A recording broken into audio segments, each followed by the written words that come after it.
제가 정말 오랜만에 준비하는 그 해외 사건 중에서도 미국 사건인데 뮤지컬을 좋아하는 분이라면 절대 모를 수가 없는 작품이죠. 바로 2007년에 국내에서 초연된 이래로 수많은 관객들의 사랑을 한몸에 받아온 뮤지컬 스릴 미입니다. 파격적인 소재와 내용으로 이 초연 직전까지도 많은 우려를 받았지만 예상과는 다르게 굉장한 인기를 휩쓸었던 그런 뮤지컬이에요.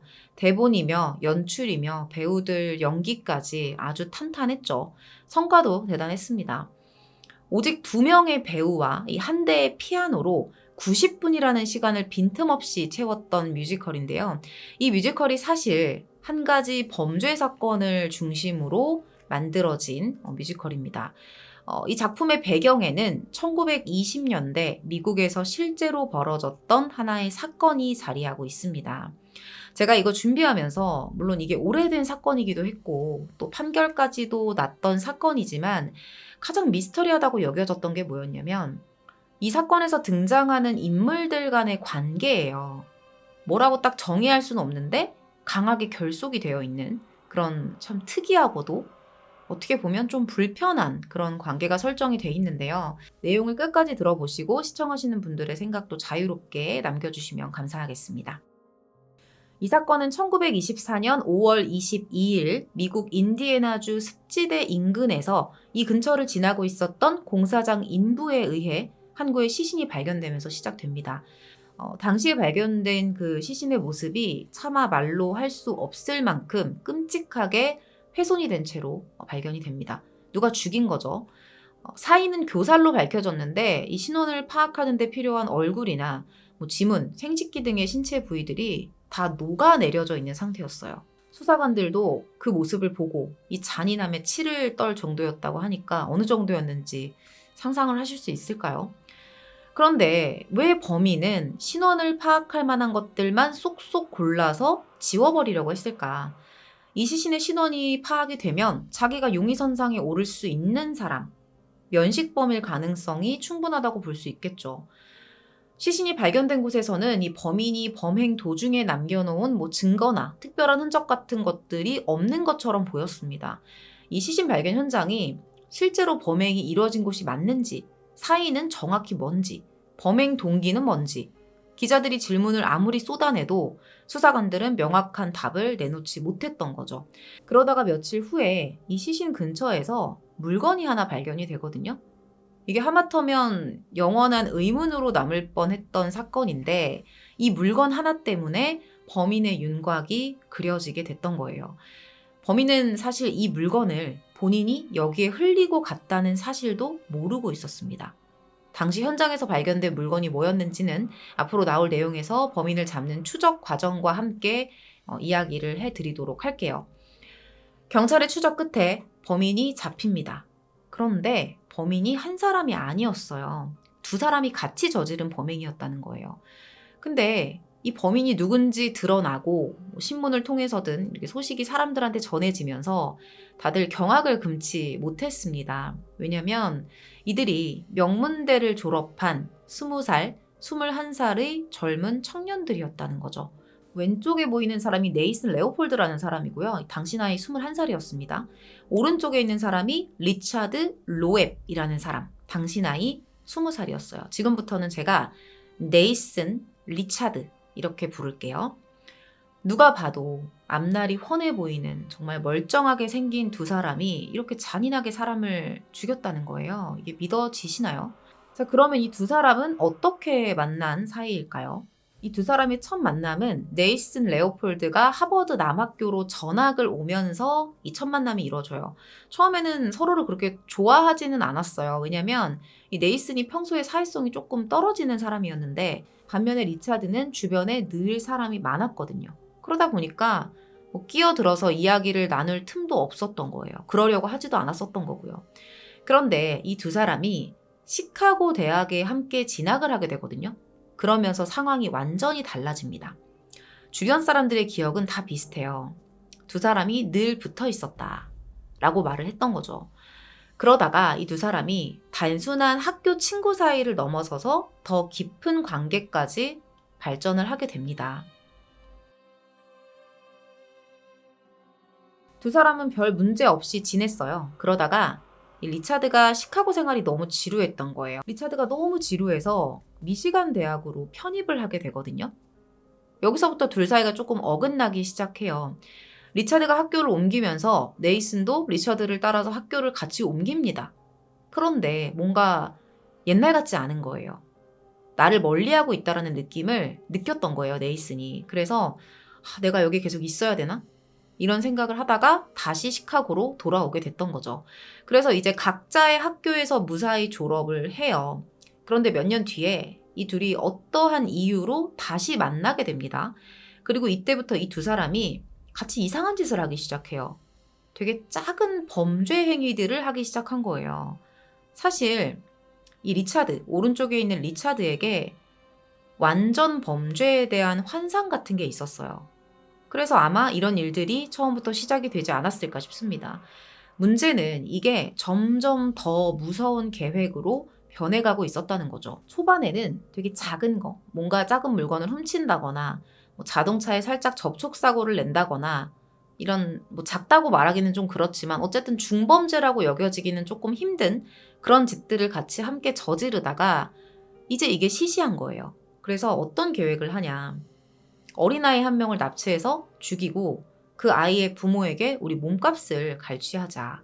이런 계획을 세운 겁니다. 이 계획 과정만 반년이 걸려요. 일단은 가명을 써서 계좌를 만들었고요. 협박 편지를 쓰는 방법, 그리고 범행 당시에 어떤 옷을 입을지, 그리고 이 옷을 우리가 나중에 어떻게 처리할지 이런 세부적인 사항들을 하나씩 연구하기 시작을 한 거예요. 그 중에서도 얘네들이 가장 공들여서 준비했던 게 뭐냐? 누굴 죽일 거냐 그래서. 이 범죄의 희생자를 정하는 일이었죠. 상당히 많은 이름들이 당시에 후보에 올랐다고 하는데 충격적인 건 리차드 로앱의 남동생이었던 토미 로앱도 그 후보 중에 한 명이었다는 거예요. 평소에 리차드가 동생을 정말 극도로 혐오했다고 해요. 그런데 동생을 죽이면 뻔하잖아요. 당연히 자기가 용의선상에 오를 가능성이 높다는 걸 알고 있었기 때문에 별 수 없이 동생은 포기를 하고 다른 사람을 찾기로 했던 거죠. 논의 끝에 이 두 사람이 무작위로 한 사람을 딱 골라서 범행을 실행하기로 결정을 하는데 사실 무작위라고는 하지만 가족이 아닌 누군가를 죽이기에 앞서서 범행 후에 어떻게 처리할지 도구라던가 이런 준비는 철저하게 한 걸로 보입니다. 아무튼 이렇게 한 명을 골라서 범행을 실행하기로 결정을 합니다. 그리고 마침내 1924년 5월 21일에 네이슨 레오폴드와 리차드 로앱이 차를 몰고 자신들이 다니던 하버드 남학교로 향해요. 운전은 네이슨이 했습니다. 몇 시간 동안이나 학교 주변을 배회하다가 마침내 길을 걸어가고 있었던 한 남자아이를 발견해요. 근데 이 아이가 그냥 지나가던 아이가 아니라 리차드하고 되게 친했던 동네 소년이었어요. 보자마자 웃으면서 한마디 합니다. 쟤 내가 아는 애야. 그 아이의 이름은 바비 프랭크였고요. 겨우 14살밖에 안 된 아이였어요. 이웃이었는데 평소에 리차드하고 서로 집도 오갔고 같이 테니스를 칠 정도로 좀 친한 사이였다고 합니다. 말하지 않아도 이 둘 사이는 의심이라는 걸 정말 할 수 있는 관계가 아니에요. 리차드도 그걸 잘 알고 있었겠죠. 야, 바비 납치하기 쉬워. 쟤는 내가 이럴 거라는 거를 절대 생각 못할걸? 우리 친하거든. 이런 생각을 했을 겁니다. 실제로 아주 쉽게 바비는 그들의 차에 올라탑니다. 집까지 바래다 준다는 말에 한치의 의심도 없이 차에 탄 거예요. 평소에 친했던 형이니까. 사실 나라면 과연 안 탔을까? 평소에 되게 친했던 이웃인데 집에 가는 길에 태워주겠다고 하면 내가 과연 안 탔을까? 전 사실 자신이 없거든요. 그들은 차를 끌고 인적이 드문 어느 골목으로 향합니다. 그들은 불시에 바비의 머리를 내리쳤고요. 여기서 바비가 경련을 일으켜요. 그랬더니 입안에다가 헝겊을 넣어서 살해를 했죠. 그리고 시신을 태우고 동네에서 멀어집니다. 이 과정에서도 우리가 드디어 범행에 성공했다 막 이러면서 여기에 취해가지고 막 흥분한 상태로 술을 먹고 막 난리도 아니었어요. 그러다가 밤이 돼서 인디애나주 해먼드 인근의 습지대로 이들이 자리를 옮깁니다. 그리고 여기에 시신을 눕히고 그 위에 이제 염산을 뿌리기 시작한 거예요. 앞서 발견됐던 그 시신이 바비의 시신이었습니다. 그들은 얼굴, 손, 생식기 이렇게 신원을 파악할 수 없도록 필요한 부분에 염산을 뿌렸어요. 이렇게 훼손된 CC는 배수관에 버려졌고요. 그들은 곧바로 차를 몰고 현장에서 도망칩니다. 집으로 돌아가는 길에는 이들의 계획 마지막 단계죠. 바비의 부모에게 전화를 걸어요. 그래서 내 이름은 조지 존슨이고 당신의 아들을 납치했으니 내 지시대로 움직이지 않으면 아이가 무사하지 못할 거다. 협박을 하기 시작한 거예요. 이미 죽여놓고. 결국 이 바비의 부모가 완전히 멘붕 상태까지 갔다가 4시간이 흐르고 나서 경찰에 신고를 해요. 그 사이에 리차드와 네이스는 증거를 인멸하기 시작합니다. 챙겨왔더니 아이의 옷을 태웠고요. 차에 핏자국이 있었을 거 아니에요. 그런 것들도 다 닦아내요. 이들은 대단한 자신감에 차 있었어요. 우리는 절대 검거되지 않을 거야. 왜냐면 평소에 늘 가지고 있는 생각이 뭐였냐면 모든 인간은 나보다 열등한 존재야. 이렇게 여겼거든요. 당연히 범행에 대해서 그 어떤 증거도 남기지 않았다고 자신했었죠. 자아도취에 빠져 있었어요. 근데 현실은 그랬을까요? 그렇지가 않았습니다. 현장 근처에서 네이슨 레오폴드의 안경이 발견된 거예요. 실제 사진이에요. 그러면서 경찰의 수사망이 네이슨을 향해서 좁혀지기 시작했던 거죠. 그러면 1920년에 그 당시에 어떻게 이 안경 하나만 가지고 범인을 특정했던 걸까? 이게 되게 궁금해지는데 그 과정이 참 흥미로웠습니다. 사실 그냥 떨어져 있는 안경이라고 생각하고 그냥 지나칠 수도 있었을 거예요. 근데 일단은 이 장소가 되게 인적이 드문 습지대잖아요. 누가 여기 와서 굳이 안경을 떨어뜨리고 갈 사람이 있을까 싶었던 거죠. 일단 사람이 들어왔다는 것부터가 흔치 않은 일이라고 경찰이 여겼던 걸로 보여요. 수사관들이 이 안경을 발견하고 주인을 찾아 나서기 시작하는데 얼마 후에 이 안경이 되게 흔치 않은 재질, 좀 희귀한 그런 재질로 제작된 제품이라는 사실을 알게 됩니다. 시카고 내에서 이 안경이 딱 3개만 생산이 되고 판매가 됐대요. 당연히 이걸 누가 샀는지를 역추적을 해보면 되겠죠. 그리고 이 안경을 샀던 사람을 조사했는데 유일하게 이 3명 중에 한 사람만 안경을 가지고 있지 않았던 거예요. 그게 바로 네이슨 레오폴드였습니다. 경찰이 그 안경이 어딨냐고 물었을 때도 네이슨은 대답을 하지 못해요. 그러다가 결국 그 안경이 자신의 것이 맞다라고 말을 했고요. 뭐라고 변명을 하냐면 얼마 전에 친구들이랑 새를 관찰하려고 습지에 갔다가 거기서 잃어버린 거다. 이렇게 진술을 합니다. 그래서 직접 그 현장에 가서 상황을 2번이나 재현을 해요. 새를 관찰하는 그런 상황을 재현을 한 거죠. 이걸 2번이나 했는데도 이 안경이 주머니에서 떨어지지 않았던 거예요. 경찰이 끈질기게 추궁을 합니다. 결국 그는 자신의 범행 사실을 자백하게 돼요. 실제로 이전에 탐문 조사를 했을 때 네이슨 레오폴드라는 이 지역 부유층의 자제가 이 습지에 자주 왔었다는 정보를 경찰이 전해 들은 상황이었어요. 그것 때문에 한 차례 체포를 했었거든요. 그랬다가 이제 풀어준 적도 있었어요. 이렇게 네이슨을 조사하는 과정에서 리차드의 이름까지 언급이 됐고요. 이 2사람이 범행을 저지른 사실이 드러나게 된 거죠. 근데 이 과정에 대해서는 사실 자료마다 언급되는 시점이나 상황이 조금씩 다릅니다. 사실 네이슨 레오폴드는 본인이 안경을 현장에 흘리고 왔다는 걸 나중에 알아요. 평소에 이게 왜냐면 자주 꺼내서 끼고 다니던 안경도 아니었고 그냥 글자를 읽거나 자기가 머리가 아플 때 쓰려고 맞춰놨던 거거든요. 그래서 항상 이제 옷 주머니에다 넣어놓고 본인도 그냥 잊어버리고 있었던 물건이었던 거죠. 근데 이게 범행 당일에 시신을 처리하는 과정에서 바닥에 떨어진 걸로 보여요. 이 사건이 신문에 대대적으로 보도가 되고 나서 내가 안경을 거기에 떨어뜨리고 왔구나라는 걸 알게 된 거죠. 근데 그때도 이런 식이었어요. 뭐 안경 하나 흘렸다고 우리를 어떻게 잡아. 염산까지 부었는데. 우리는 완벽했어. 하면서 대수롭지 않게 생각하고 넘겼던 겁니다. 근데 이게 가장 결정적인 단서였던 거예요. 세계적인 명문대죠. 시카고 대학교와 미시간 대학교. 이 학교를 졸업한 정말 누가 봐도 전도 유망한 학생들이 같이 힘을 합쳐서 살인을 저질렀어요. 뚜렷한 동기도 없이 단순히 자신들의 쾌감만을 위해서 범행을 저지른 거잖아요. 이것 때문에 미국 전체가 들썩였습니다. 근데 한 가지 진실이 더 숨겨져 있었어요. 처음에 이 사건이 기사로 나갔을 때 대부분의 사람들은 네이슨이 당연히 범행을 주도했을 거다. 그리고 리차드는 공범자 역할을 수행했을 것이다. 그렇게 생각을 했습니다. 왜냐면 네이스는 제가 앞서 말씀드리기도 했지만 사회성도 조금 부족한 사람이고 분위기가 좀 음침했거든요. 그래서 이 사람을 중심으로 이런 무서운 범죄가 이루어졌을 거다라고 여겼던 거예요. 당연히. 근데 실상이 전혀 달랐던 거예요. 모든 범죄를 주도한 건 리차드 로앱이었습니다. 애초에 그들이 범죄를 시작하게 됐던 것도 리차드가 가지고 있었던 완전 범죄에 대한 환상을 실현하기 위해서였잖아요. 그러면 친구가 완전 범죄에 대해서 환상을 가지고 있다고 해서 내가 그걸 같이 해야 될까요? 사실 할 게 있고 안 할 게 있는 거잖아요. 근데 어떻게 이거를 같이 할 생각을 했냐? 이게 미스터리죠. 알고 봤더니 네이슨 레오폴드가 당시에 철학자 니체 아시죠? 니체의 초인론이라는 것에 완전히 빠져 있었어요. 그리고 리처드가 이 초인에 가까운 존재라고 믿고 있었던 거예요. 그러면서 그에게 집착하기 시작했던 거고요. 그를 기쁘게 하기 위해서 범죄에 가담했다. 이렇게 볼 수 있는 거죠. 웃긴 건 리차드도 스스로를 선과 악의 경계를 넘어선 초인이라고 인식하고 있었다는 겁니다. 그걸 또 네이스는 인정해주고 있었던 거고요.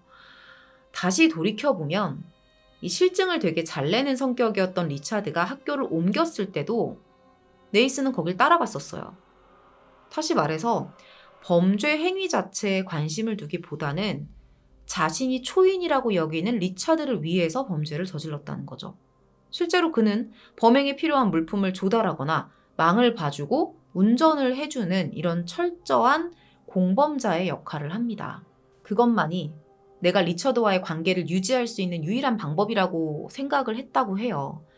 근데 네이슨 레오폴드는 어느 순간부터 아무것도 뭔가 얻을 수 없는 이 관계에 대해서 좀 회의감을 느꼈다고 합니다. 이 사실을 알아챈 리처드가 그를 완벽한 자신의 공범자로 만들기 위해서 일종의 계약서를 제시하거든요. 이게 진짜 경악스러워요. 정말 이상한 관계예요. 이 계약서에는 지금처럼 네이슨이 자신의 모든 범행에 동참을 해주는 대가로 2달에 3번은 그의 욕구를 충족시켜준다. 이런 내용을 담고 있었습니다. 이게 아마 성관계를 의미하는 것 같아요. 근데 이걸 또 네이슨이 받아들여요. 이걸 받아들이지 않으면, 이렇게라도 하지 않으면 내가 이 관계를 유지할 수 없다고 생각을 했던 것 같아요. 검거 이후에 두 사람의 입을 통해 정의된 그들의 관계는 견고한 친구, 우린 너무나도 견고하고 친한 친구다. 이렇게 정의를 했지만 사실상 이건 뭔가 주종에 가까운 연인이라고 하기도 좀 그런데 이 관계가 여러분들은 어떻게 보이시는지 좀 궁금합니다. 당시의 변호인은 이 두 사람이 왕과 노예의 관계라고 표현을 했다고 해요. 옆에서 봤을 때 그렇게 느껴졌다는 거죠. 실제로도 이 둘은 왕과 노예, 이 판타지에 사로잡혀 있었는데 얘는 뭐 죄다 판타지예요. 암튼 그랬는데 이 리차드는 스스로를 범죄를 계획하고 명령하는 왕이라고 여겼고요. 네이스는 또 스스로를 노예로 여겼다는 거죠. 그리고 각자 자기 위치에 만족을 하면서 그 관계를 즐겼다고 합니다. 좀 이상하죠. 둘이 잘 맞았던 것 같아요. 지금 생각해보면. 이어서 살인죄를 심판하기 위한 재판이 열립니다. 네이슨과 리차드의 부모는 거금을 들여서 저명한 변호사를 고용했어요. 이 두 사람 집이 다 부유했어요. 어떻게든 자신들이 가진 돈으로 자식의 사형만큼은 면하게 하려는 의도였겠죠. 모든 사람들이 당연히 사형 판결을 예상했는데요. 재판 결과 종신형 판결이 내려집니다. 이 두 사람은 같은 교도소에 수감이 됐고요. 이후에도 항상 함께 지내요. 아니 어떻게 주범이랑 공범을 붙여놓냐. 떼어놔라. 이런 주장이 거세지면서 이 네이슨 레오폴드가 다른 교도소로 이송될 뻔했거든요. 근데 리차드가 무슨 짓을 하냐면 네이슨 다리를 부러뜨려요. 그렇게까지 이감을 막으려고 했다고 합니다. 자, 그래서 이 사람들의 끝은 결국 어떻게 됐을까요? 영원히 함께 했을까요? 1936년 1월 28일 리차드 로앱은 같은 수감자의 손에 목숨을 잃게 돼요. 샤워실에서 면도칼로 공격을 당했는데 무려 50곳이 넘는 자상을 입고 병원에 실려가게 됩니다. 결국 과다출혈로 사망을 하게 됐죠. 그를 살해한 제임스 데이라는 남성은 리차드가 자신을 강간하려고 했기 때문에 죽였다라고 주장을 했지만 사실 수감자들 사이에서 나왔던 말은 영치금 때문에 좀 갈등이 있었다. 이게 아마 살인의 동기였을 거다. 이런 소문이 좀 돌았었다고 합니다. 자, 그리고 리차드가 사망한 뒤에 또 이런 일이 벌어집니다. 네이슨 레오폴드가 수감 생활 33년 만에 가석방된 거예요. 그 이후로는 평범한 삶을 살아갔죠. 평범한 여성과 결혼도 했고요. 심지어 대학에서 강의도 합니다. 이거 무슨 강의했는지 너무 궁금한데 뭘 듣고자 했던 건지 아니면 이 사람이 어떤 사람인지 몰랐던 건지 좀 궁금해지는 부분이죠. 그런 삶을 이어가다가 1971년에 그는 당뇨 합병증으로 인한 심장마비로 사망합니다. 그 전까지는 뭐 세계 여행도 다니고 너무 평범한 삶을 살았어요. 이거 방금 전에 제가 보여드렸던 사진인데 두 사람의 변호를 맡았던 변호사 클래런스 데로우입니다. 이 사람이 네이슨이 석방이 되고 그를 찾아가요. 근데 그날을 잊지 못하는 이유가 뭐냐면 어쨌든 네이슨은 출소를 했고 평범한 여자랑 결혼을 했잖아요. 근데 침실 벽에 리차드 사진을 걸어놓은 거예요. 그리고 그 사진을 보면서 이렇게 말했다고 합니다. 로앱, 내 인생을 망친 놈이죠. 하지만 그는 정말 멋진 사람이었고 최고의 친구였습니다. 여러분, 참고로 30년이 지났어요. 30년. 30년이 훌쩍 지났는데도 아직도 이 리차드에 대한 네이슨의 생각이 그 시절에 그대로 갇혀있다는 느낌이 들어요. 사실 대본을 준비하면서 이 두 사람의 과거 성장 배경들이 좀 설명이 돼 있었어요. 그 내용을 제가 한 2페이지 되는 분량을 거의 다 뺐는데 얘네들이 되게 부유한 유대인 집안의 자녀들이었어요. 머리가 정말 좋았거든요. 네이슨 같은 경우는 IQ가 210이었고요. 15개 언어를 구사할 수 있었다고 합니다. 태어나고 4개월 만에 말을 하기 시작했고요. 리차드의 경우에도 IQ가 160이었대요. 집도 되게 잘 살았어요. 두 사람 다 과거에 가정교사 손에서 자랐다는 점, 그리고 그 과정에서 겪었던 어떤 크고 작은 정신적 트라우마도 있었던 걸로 보입니다. 근데 그렇다고 해서 범죄를 저지르는 게 정당화되지는 않죠. 그래서 길게 다루지 않았습니다. 사실 그들이 저질렀던 범죄는 자신 이외에 타인을 열등하게 여기는 심리에서 시작되지 않았을까 싶어요. 나는 무조건 완전 범죄가 가능할 정도로 대단한 사람이라는 걸 증명하고 싶고 또 거기에 잘못된 욕망까지 더해졌던 게 아닐까 하는 생각이 듭니다. 결국 그 끝은 악독한 범죄자로 전락하면서 마무리됐죠. 한편으로 이런 생각도 해봤어요. 다행히 진범이 검거가 돼서 마무리가 됐지만 만약에 이 범행의 유일한 단서였던 안경이 현장에 없었다면 혹은 수사관이 못 보고 지나쳤거나 아니면 보고 나서도 이거 뭐야 하고 그냥 발로 휙 차버렸거나 이러고 그냥 지나갔다면 어땠을까? 과연 그들의 범죄가 단 한 번으로 끝날 수 있었을까? 이런 의문도 가지게 됐습니다. 오늘 준비한 내용은 여기서 마무리하도록 하겠습니다. 긴 시간 시청해주셔서 감사합니다.